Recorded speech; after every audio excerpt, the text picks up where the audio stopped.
The president dispatched Mr. Mahmoud Abbas, Abu Mazen, and Mr. Saeb Erikat to Washington. They will leave tomorrow morning, at the dawn tomorrow, to go to Washington and discuss this with the American officials. I think that they have a chance to meet with the Secretary of State, Madam Albright, and hopefully they will listen carefully and they will touch base with the Americans, and they have to come back and talk to President Arafat about it. I'm sure that the president will discuss these ideas with the Palestinian leadership, with the Palestinian negotiating team. Involved in the first sponsorship audit with a group of American names.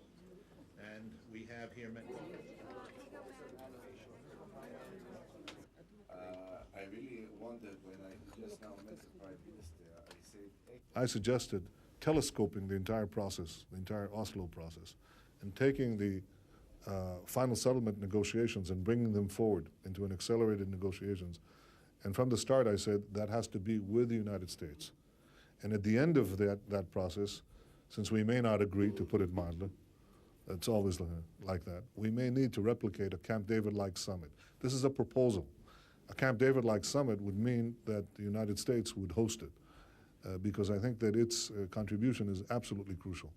But again, this is not a diktat. If they want to, they'll take it up. If not, we can continue step by step. The first principle that President Clinton and I discussed and agreed upon is that there must be an absolute condemnation and battle against terrorism on the Palestinian side, because that is the first condition of Oslo and the first condition of peace. Beyond that, we discussed what happens assuming that this condition is fulfilled. How do we move the peace process forward?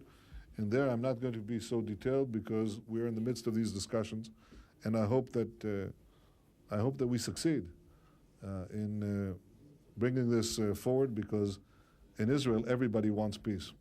Everybody wants peace.